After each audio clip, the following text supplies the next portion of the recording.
क्या मामला? दिनांक 2 फरवरी 2024 को नैन्सी कश्यप, पति श्री कौस्तुभ सौरभ, पिता श्री संजय सिंह, निवासी जगदीशपुरी लेन, मिठनपुरा, ने कौस्तुभ सौरभ के माता पिता के पैतृक आवास, जो कि ग्राम दिगड़ा थाना सदर में स्थित है, वहां पर जबरन कब्जा कर लिया। गौरतलब है कि उन्होंने पुलिस को अपने साठगांठ में लेकर ये कब्जा किया था, जिसमें सदर थाना एवं महिला थाना के कुछ सिपाही सम्मिलित थे, जो कि देखा जा सकता है सीसीटीवी फुटेज में, जो उनके परिसर में लगा हुआ था।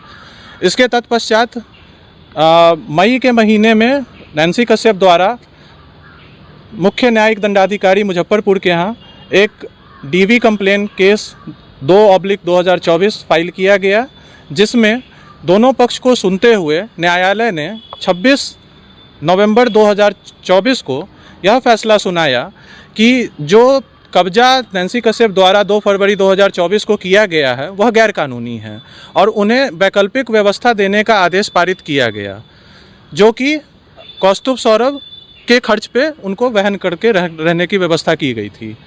उसके तत्पश्चात नैन्सी कश्यप ने इस मुख्य न्यायिक दंडाधिकारी के आदेश को ना मानते हुए और उसको रद्द करवाने की कोशिश करने के मद्देनज़र उन्होंने एक अपील फाइल किया, जो कि एडीजे 11 के कोर्ट में चला, जहां पर एडीजे 11 ने भी मुख्य न्यायिक दंडाधिकारी के वैकल्पिक निवास के फैसले को कायम रखा।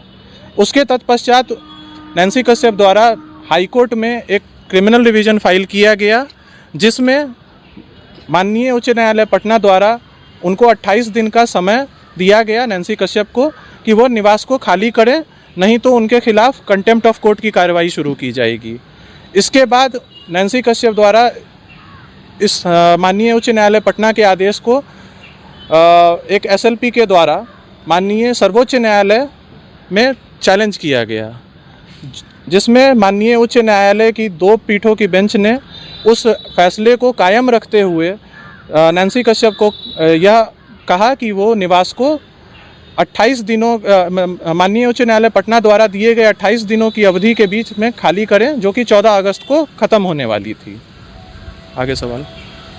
जिला से शुरू हुआ मामला कैसे देश के सर्वोच्च न्यायालय तक पहुंच गया? जिला से शुरू हुआ मामला जो था, ये यहाँ पे एक डोमेस्टिक वायलेंस केस में, जो कि मैंने इसको फाइल किया था।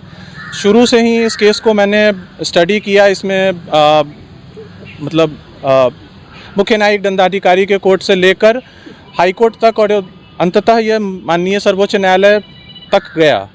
इस केस में क्योंकि डोमेस्टिक वायलेंस एक्ट में सेक्शन 19 जो होता है और इस केस में नैन्सी कश्यप जो कि कंप्लेनेंट हैं, उनके द्वारा डोमेस्टिक वायलेंस एक्ट की धारा 19 के तहत एक रेसिडेंस राइट की मांग की गई थी।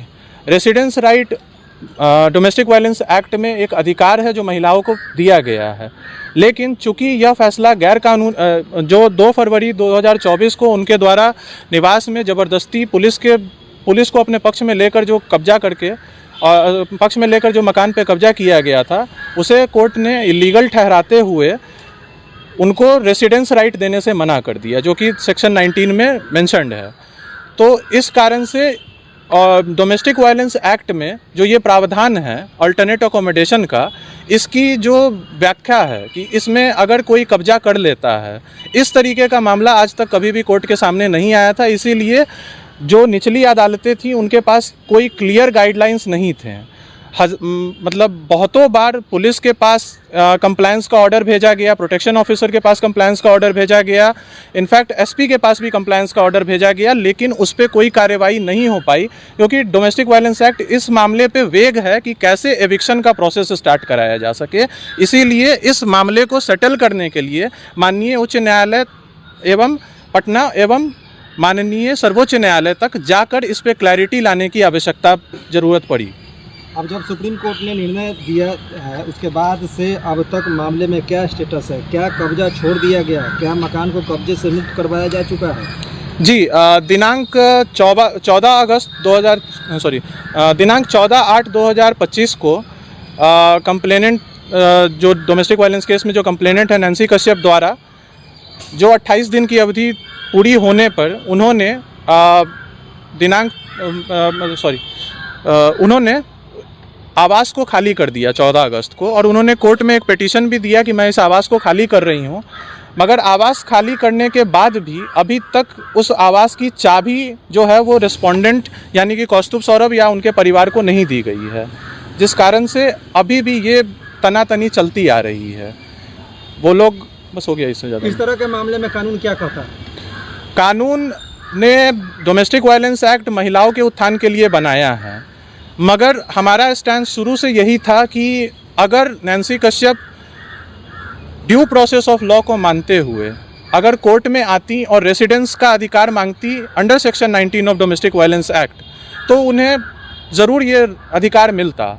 मगर पुलिस को अपने साठगांठ में लेकर और जबरन कब्जा करने का जो ये मामला है, ये उनके विरुद्ध चला गया, जिस कारण से, क्योंकि कोर्ट ने इसको इलीगल पोजेशन माना। इलीगली किसी घर पे आप कब्जा नहीं कर सकते हैं।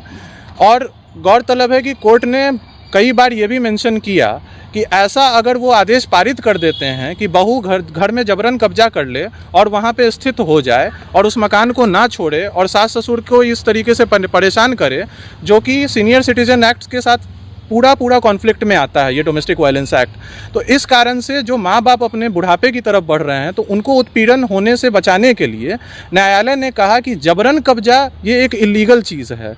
इस कारण से हम ये प्रेसिडेंट नहीं सेट कर सकते हैं या हम ये अनुधारणा समाज में नहीं बना सकते हैं कि कल को कोई भी महिला, हम एक समाज में रहते हैं, कल को कोई भी महिला पति के साथ अगर विवाद होता है तो घर का ताला तोड़ के अपने सास ससुर को तंग करना शुरू करे, अपने पति को तंग करना शुरू करे। इसीलिए न्यायालय ने डोमेस्टिक वायलेंस एक्ट की धारा 19 में रेसिडेंस राइट का प्रावधान होने के बावजूद उनको घर से निकलने का आदेश दिया है। शुभ नाम? जी, मेरा शुभ नाम आदित्य प्रताप सिंह हुआ। सिविल कोर्ट मुजफ्फरपुर में मैं प्रैक्टिस करता हूँ।